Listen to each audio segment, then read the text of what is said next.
नमस्कार. लक्षवेधीमध्ये आपल्या सगळ्यांचं स्वागत. मी प्रसाद काथे. झेलेन्स्की यांचा धीर काहीसा तुटत चाललाय की काय, अशा प्रकारचीच शक्यता व्यक्त होतीये.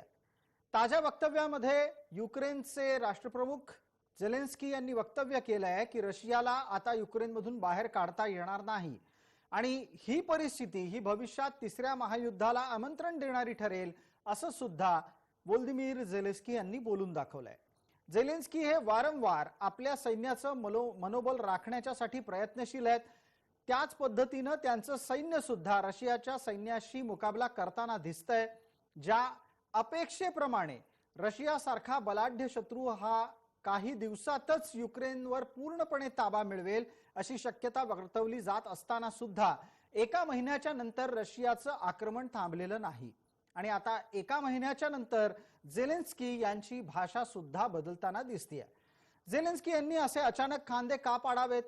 एका बाजूला झेलेन्स्की यांच्याकडून नरमाईची किंबहुना शरणागतीची भाषा सांकेतिक स्वरूपात केली जात असताना दुसऱ्या बाजूला अमेरिकेचे राष्ट्रप्रमुख जो बायडेन यांच्याकडून मात्र रशियावर मोठ्या प्रमाणात आगपाखड केली जाते. अशा स्थितीत जे काही झेलेन्स्की बोलतात तो केवळ आणि केवळ युद्धाच्या नव्या डावपेचाचा भाग तर नाही ना, हा प्रश्न सुद्धा उपस्थित होतो. जो बायडेन यांच्या माध्यमातून अमेरिका ही सातत्याने रशियाला इशारे देते, पण इशारे देत असताना सुद्धा रशिया ही पूर्णपणे अमेरिकेच्या सांगितलेल्या गोष्टींकडे कानाडोळा करताना दिसत आहे. अमेरिका काहीही म्हणो, रशिया आपल्या एक कलमी कार्यक्रमाच्या अनुसारच पुढे सरकतीये. युक्रेनला पूर्णपणे नामोहरम करायचंच याबाबत रशियाच्या मनात कुठलंही दुमत नाही.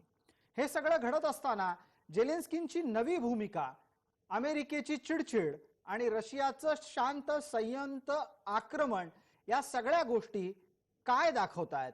झेलेन्स्की हताश का झाले आहेत आणि अशाच प्रकारची युरोपातली स्थिती ही भविष्यात किती दिवस राहील, त्याचा पुढे होणारा परिणाम काय, याची चर्चा आजच्या लक्षवेधीत.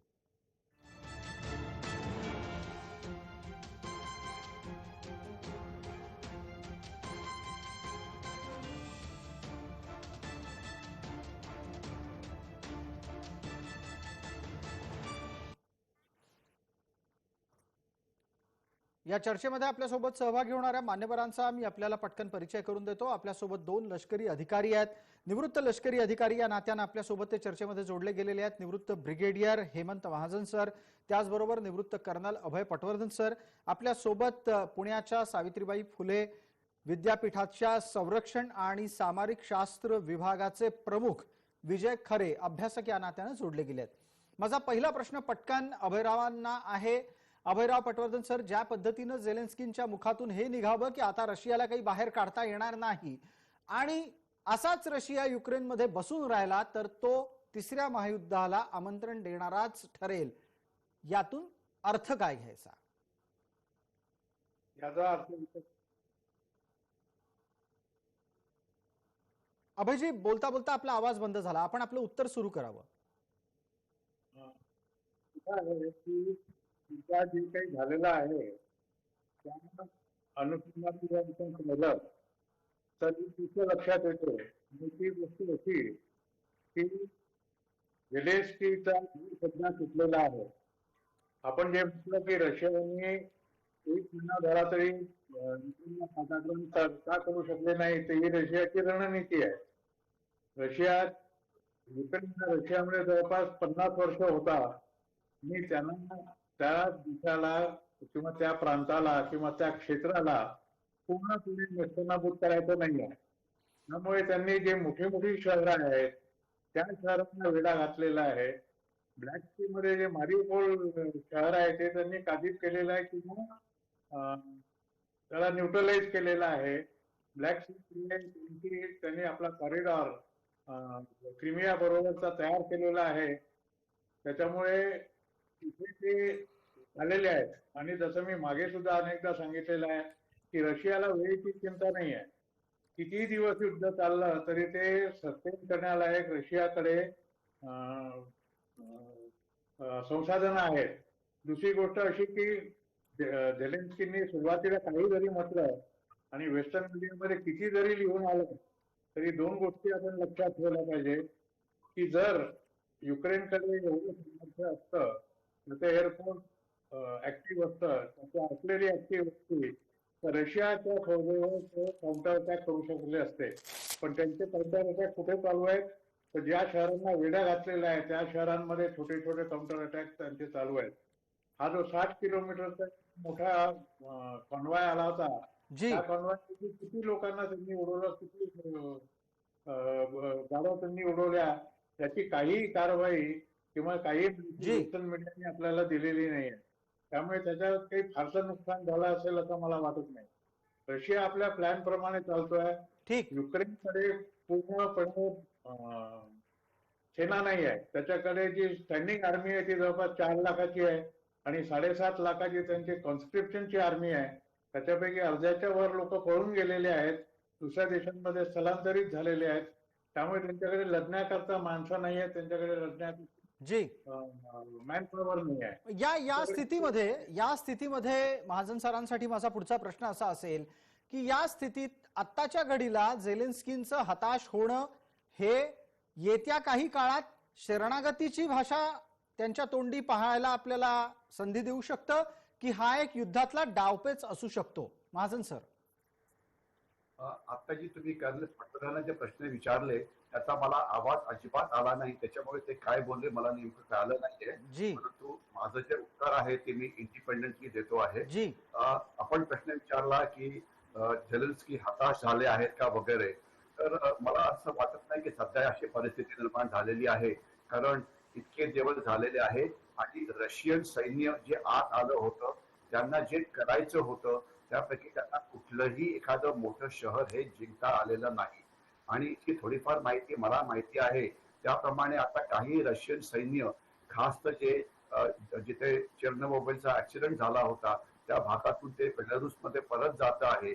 आणि मग मला वाटतं की ते आता त्याच्यानंतर कीव वरती जो हल्ला करायचा आहे त्याच्याकरता ते कॉन्सन्ट्रेट करतील, कारण त्यांना जे त्यांनी 2 लाखाचं जे सैन्य आत आणलं होतं त्यांनी 12-13 शहरांना वेढा घालण्याचा प्रयत्न केला.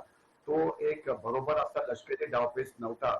त्यांना त्यामुळे कुठलंही शहर कॅप्चर करता आलं नाही आणि शहराच्या आत घुसता आलं नाही. तर त्याच्यामुळे अनलेस झेलेन्स्कीला म्हणजे मर्सिनरीज पाठवून मारण्यात आलं तसं काही झालं तर गोष्ट वेगळी, परंतु त्यांचं मनोबल तुटेल असं सध्या तरी वाटत नाही. कारण आपल्याला जी परिस्थिती येते बाहेर ती कुठल्या तरी मीडियातल्या कुठल्या तरी रशियात बेस्ड असते किंवा वेस्टर्न बेस्ड असते किंवा काही काही गोष्टी अमेरिकन पाठवतात. तर त्याच्यातलं नेमकं खरं काय आणि खोटं काय ते आपल्याला प्रत्यक्षात कळत नाही की त्यांची परिस्थिती किती गंभीर आहे. आपल्याला मी उदाहरण एक देतो. असं मानलं जातं की रशियन सैन्याचं नुकसान हे बऱ्यापैकी झालेलं आहे आणि 7 किंवा 8 रशियन जनरल्स हे या लढाईमध्ये मारले गेलेले आहेत. आणि एवढंच नव्हे तर एक मीडियामध्ये अशी पण बातमी आली होती की रशियाचे डिफेन्स मिनिस्टर ज्या वेळेला पुतीन यांना भेटण्याकरता गेले तर त्यावेळेस त्यांना हार्ट अटॅक आला असं मीडियात येते. खरं खोटं मिनिस्टर्सनाच माहिती, की कारण पुतीन हे इतके चिडलेले होते की ज्या वेगाने काम व्हायला पाहिजे होतं त्या वेगाने काम झालेलं नाहीये आणि आता त्यांना मग सांगावं लागतंय की आतापर्यंत जेवढं केलं तेवढंच आम्हाला करायचं होतं आणि बाकी पुढे काही नाही. तर त्याच्यामुळे नेमकी माहिती काय ही पुढे नीट पद्धतीने येत नाही. परंतु झेलेन्स्कीचा म्हणजे मनोबल तुटेल, ते एकदम गिव्हअप करतील, युक्रेन एकदम गिव्हअप करेल ही शक्यता सध्या अवेलेबल असलेल्या माहितीप्रमाणे मला ही कमी वाटते आहे. आणि मला असं वाटतं आहे की हे युद्ध अजून पुढे अनेक दिवस चालेल. तुमचा तो पहिला प्रश्न होता की झेलेन्स्की म्हणाले की तुम्हाला रशियाच्या बाहेर जाता येणार नाही, याचं मला वाटतं कारण एक असं आहे की जोपर्यंत रशियाचं जे ऑब्जेक्टिव्ह होतं की तिथे रिजिम चेंज करायचा, तिथली जी कॅपिटल आहे की त्याच्यावरती कब्जा करायचा आणि त्या युक्रेनला आपल्या आधिपत्याखाली आणायचं, हे काहीच पूर्ण झालेलं नाहीये. तर जोपर्यंत हे पूर्ण होत नाही तोपर्यंत रशियन सैन्य बाहेर जाण्याचा प्रश्न नाही. उलट रशियन सैन्य स्वतःला रिऑर्गनाइज करेल, सैन्याला एका ठिकाणी गोळा करेल आणि महत्वाची जी ऑब्जेक्टिव्ह आहेत की जी एस्पेशली कीव सारखं राजधानी आहे तिथे आणण्याचा प्रयत्न करेल. आणि असं पण म्हटलं जातं की काही युनिट्स 20-25 युनिट्स त्यांना पुष्कळ लॉसेस सहन करावे लागले, तर त्यांच्या जागी आता जास्त एक्सपिरियन्स युनिट्स तिथे पाठवले जात आहेत. जी या सगळ्या ओपन मीडियामध्ये आलेल्या बातम्या आहेत. खरं काय खोटं काय हे माहिती नाही. बिलकुल परंतु बिलकुल एवढं महाजन नक्की सर, महाजन की सर, आपल्यालाही हे चांगलं ठाऊक आहे आणि सगळ्यांनाच त्या अनुषंगाने याची एक प्राथमिक सूचना असते की रशिया हा आपल्या सगळ्याच हालचालींबाबत अत्यंत गोपनीयता बाळगत असतो. त्यामुळे ज्या ज्या आत्ताच्या घडीला माहिती समोर येत आहेत त्या सर्व प्रकारच्या सूचनांचा आधार घेऊन आपण आपल्या विश्लेषणाच्या निमित्तानं पुढे जातोय. आपला पुढचा प्रश्न हा विजयराव खरे यांच्यासाठी आहे. विजयराव, आपल्या आधीच्या दोन्ही लष्करी अधिकाऱ्यांनी जी माहिती दिली ती आपल्यापर्यंत नीट पोहोचली असेल, आपण ऐकली असेल अशी मला अपेक्षा आहे.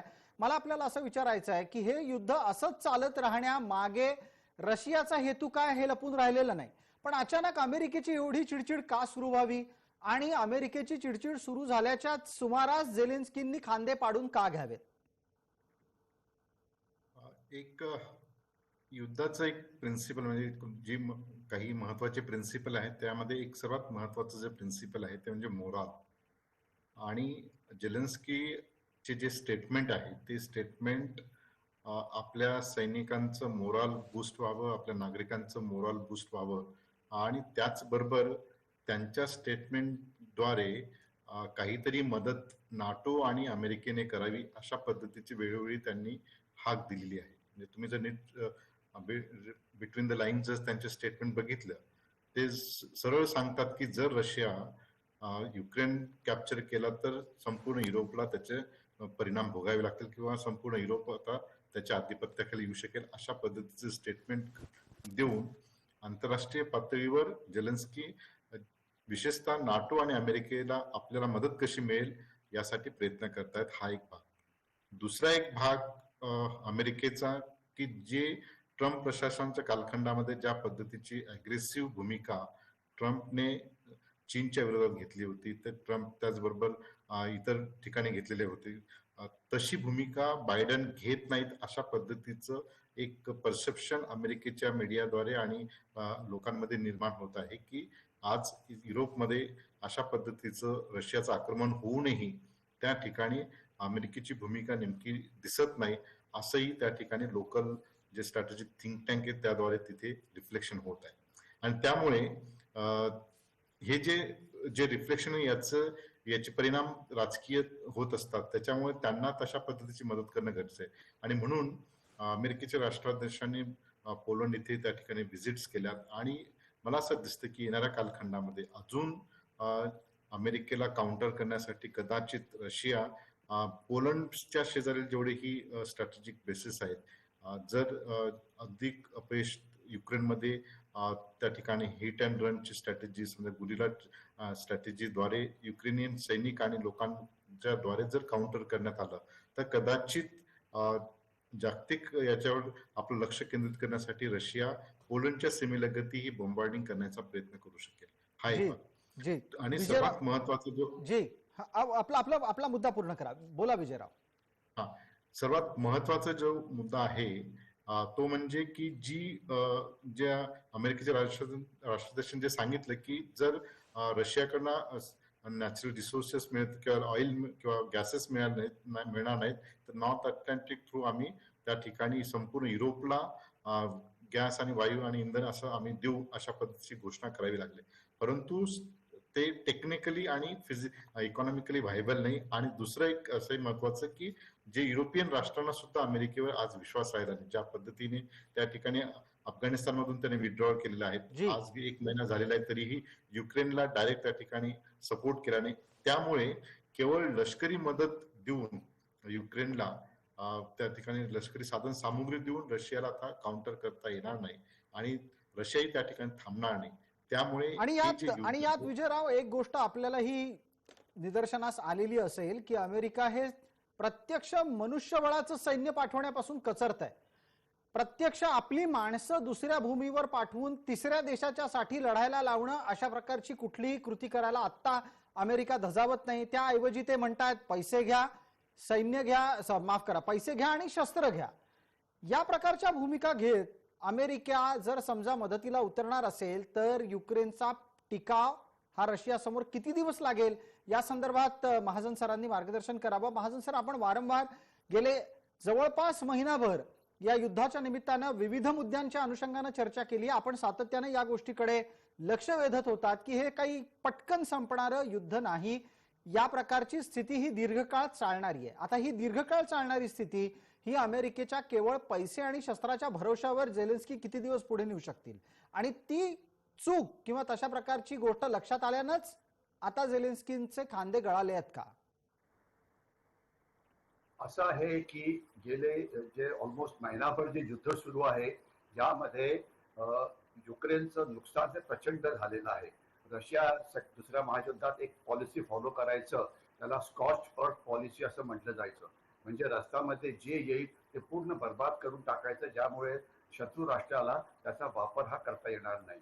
म्हणजे आता जरी 13-14 शहरं ज्याच्यावरती रशियाने हल्ले केले, जे त्यांना कॅप्चर करण्यात यश मिळालं नाही, परंतु ही शहरं आता शहरं म्हणून जिवंत नाहीयेत. त्याच्यावरती फिजिकल कंट्रोल हा रशियाचा नसेल, पण त्याच्या आतली माणसं पळून गेलेली आहेत आणि शहर हे पुष्कळशी डिस्ट्रॉय झालेली आहेत. आपल्या मिसाईल्सच्या मदतीने किंवा आर्टिलरीच्या मदतीने किंवा एअरफोर्सच्या मदतीने किंवा हेलिकॉप्टर गनशिपचा वापर करून. परंतु तिथे आता राहिलं काहीच नाही. म्हणजे माणसं फक्त थोड्याफार सैनिक जे त्या भागाचं रक्षण करत असतील ते. तर त्याच्यामुळे ज्यावेळेला सुरुवात झाली त्यावेळेला युक्रेनचं सैन्य हे 1-1.5 लाखाच्या आसपास होतं. हे सैन्य 10-12 त्यांनी हे जे मोठी मोठी शहरं होती त्या शहराचं रक्षण करण्यामध्ये त्यांनी आपलं सैन्य हे लावलेलं होतं. त्यामध्ये त्यांचं पुष्कळसं नुकसान झालेलं आहे आणि त्यांनी अनेक सामान्य नागरिकांना आता लढाईमध्ये उतरवलेलं आहे. अँटी टँक वेपनचा वापर करायला शिकवून किंवा अँटी एअरक्राफ्ट मिसाईलचा वापर करायला शिकवून. तर त्याच्यामुळे त्यांच्या सैन्याचं नेमकं किती नुकसान झालेलं आहे हे कळण्याकरता आपल्याकडे कुठलीही आकडेवारी नाही. रशिया म्हणताय की त्यांचे आम्ही खूप सैनिक मारले. तुम्हाला मी एकच उदाहरण देतो की रशियाने स्वतः जाहीर केलं की आमचे 1400 सैनिक मारले गेले. आणि अमेरिकेचं म्हणणं आहे की रशियाचे याच्यापेक्षा 10 पट जास्त सैनिक हे मारले गेले आणि त्यामध्ये रशियाचे 7 जनरल्स हे मारले गेलेले आहेत. म्हणजे एकच माहिती पण जेव्हा आपण दोन वेगवेगळ्या दृष्टिकोनातून बघतो तर त्याच्यामध्ये किती फरक आहे. परंतु जेवढं नक्की की युक्रेनचं फायटिंग स्पिरिट भरपूर आहे, युक्रेनची तरुण माणसं लढायला तयार आहे. तर त्याच्यामुळे त्यांना शस्त्राची काही कमी नाहीये, त्यांना दारुगोळ्याची कमी नाहीये, त्यांना अर्बन भाग असल्यामुळे हे सगळं अर्बन वॉरफेअर चाललेलं आहे. त्याच्यामुळे लपून फायर करायला त्यांच्यामध्ये क्षमता आहे. नेतृत्व जर त्यांचं टिकलं, झेलेन्स्की म्हणा किंवा इतर जी वेगवेगळ्या लेवलला जे नेतृत्व आहे, प्रत्येक शहरामध्ये कोणीतरी मेयर असतो, तो त्याचं नेतृत्व करत असतो, तर हे लढू शकतात. आणि सध्या दुसरा महत्वाचा भाग असा की हे जे सगळे युद्ध जे चाललेलं आहे, ही जी तिथे नदी आहे जी युक्रेनला 2 भागामध्ये वाटते आणि कीवला सुद्धा 2 भागामध्ये वाटते, त्या नदीच्या सगळे जे हल्ले आहेत त्या नदीच्या खालच्या भागाला आहे, नदीच्या वरच्या भागाला नाही. म्हणजे जर युक्रेनचं सरकार जे युक्रेनच्या राजधानीमध्ये आहे ते काही कारणामुळे जर बर्बाद झालं तर दुसरं सरकार हे डायपर नदीच्या वरती जो युक्रेनचा बाकीचा भाग आहे तिथे ते प्रस्थापित होऊ शकेल का? आणि युक्रेनचा जो भाग रशियनची ते कब्जा मिळवलेला आहे त्या भागामध्ये गोरिल्ला वॉरफेअर आम्ही सुरू करू अशा प्रकारची विधानं झेलेन्स्की यांनी केली होती. ते करू शकतील का? तर हे या सगळ्या प्रश्नाची उत्तरं आपल्याला येणारा काळच सांगू शकेल. आज आपला सर्वात मोठा प्रॉब्लेम आहे की नेमकं खरं काय आणि खोटं काय ही माहिती प्रॉपरली बाहेर येत नाहीये. त्याच्यामुळे विश्लेषण करण्यामध्ये काही मर्यादा असतात. परंतु एवढं नक्की की युक्रेनचे लोक, युक्रेनचं नेतृत्व हे अजून सुद्धा पुष्कळ काळ लढतील असं माझं स्वतःचं वैयक्तिक मत आहे. ठीक आहे. मला अभयराव पटवर्धनांना आणि त्याचबरोबर विजयराव खरेंनाही आता बोलतं करायचंय. वेळ मर्यादा आहे आपल्याला. मी प्रत्येकी आपल्या दोघांनाही 1-1 मिनिट देतो. 2 स्वतंत्र माझे प्रश्न आहेत. अभयराव, आपल्यासाठीचा पुढचा प्रश्न असा आहे की या स्थितीच्या अनुषंगानं रशिया तुमच्या अंदाजाच्या नुसार कोणत्या कालावधीपर्यंत युक्रेनचा संपूर्ण पाडाव करेल? रशियाला युक्रेनचा संपूर्ण पाडाव करायचा नाही असं माझं मत आहे. तिथचा जो प्रकार होईल आहे तो ही जी नदी आहे त्या नदीच्या पूर्वेला रशिया समर्थित युक्रेन असेल आणि पश्चिमेला नदी समर्थित युक्रेन असेल असं माझं मत आहे. पुतिनला लँडप्रूफ पाहिजे होता तो त्याने तयार केलेला आहे आणि त्या नदीपर्यंत जर त्यांनी वाढवली नसली सीमा किंवा तो भाग जर रशिया समर्थित युक्रेन त्या लोकांच्या हाताखाली आला तर ते रशियाच्या फायद्याचं असेल. जी, पण आणि यात अभयराव पटकन 30 सेकंदात कृपया सांगा, म्हणजे झेलेन्स्कींना किमान पदच्युत करणं, पळवून लावणं, या दोन्हीपैकी काहीतरी जमणार आहे का पुतिन यांना? देशाची फाळणी करायची जी मी होऊ देणार नाही. पण रशियाचं हे जे मत आहे की या नदीच्या उत्तर पूर्व आणि पश्चिमेला दोन वेगळे देश तयार करायचे, ते रशियाला ज्या वेळेला तो पूर्ण करण्याचा उद्देश त्यावेळेला हे युद्ध थांबेल असं माझं मत आहे. जी, धन्यवाद अभयजी आपण या विश्लेषणाच्यासाठी. आणि त्याचबरोबर माझा पुढचा प्रश्न, चर्चेतला शेवटचा प्रश्न हा विजयराव आपल्यासाठी आहे. विजयराव, या सगळ्या स्थितीत अमेरिकेच्या हातात काय लागतंय? तेल गेलं, तूप गेलं, हाती धुपाटणं आलं, अशी अमेरिकेची स्थिती आहे? अजिबात नाही. एक लक्षात घ्या की अमेरिका ही जागतिक पटलावरील जवळपास 22.5 ट्रिलियन डॉलर एवढी आर्थिक शक्ती असणारी महाशक्ती आहे. अमेरिकेचं या युद्धामागील सर्वात महत्वाची जी भूमिका आहे की आपले जे शस्त्रास्त्र निर्मितीचे जे कारखाने आहेत यांना अधिक कसा बिझनेस वाढेल आणि जागतिक पटलावर अधिक या शस्त्रांची विक्री कशी होईल यासाठी हे युद्ध जेवढं लांब चालेल तोपर्यंत त्या शस्त्रांना महत्व अधिक येईल.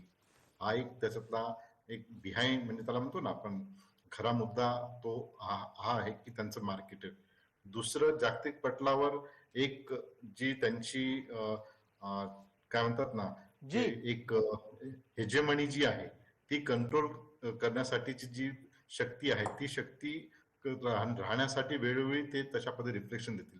परंतु असं मनात कुठंही हे न करता अमेरिकेची यामुळे शक्ती असं अजिबात होणार नाही. रशियालाही आपल्या लिमिटेशन्स माहिती आहेत, परंतु रशिया या ठिकाणी झेलेन्स्कीचं जोपर्यंत त्यांचं पदावरून काढून त्या ठिकाणी प्रो रशियन ते प्रेसिडेंट किंवा प्राईम मिनिस्टर तिथे येत नाही तोपर्यंत हे युद्ध चालू राहणार. आणि मला असं वाटतं की काही विजयराव, वेळेची मर्यादा आहे आपल्याला, याच निमित्तानं मी थांबवतो, ते क्षमस्व त्याच्यासाठी. दरम्यान आपण सर्व मान्यवर या चर्चेत सहभागी झालात त्याबद्दल आपले मनपूर्वक आभार. लक्षवेधीच्या या चर्चेमध्ये तूर्तास इतकंच. सर्व प्रेक्षकांना जय महाराष्ट्र.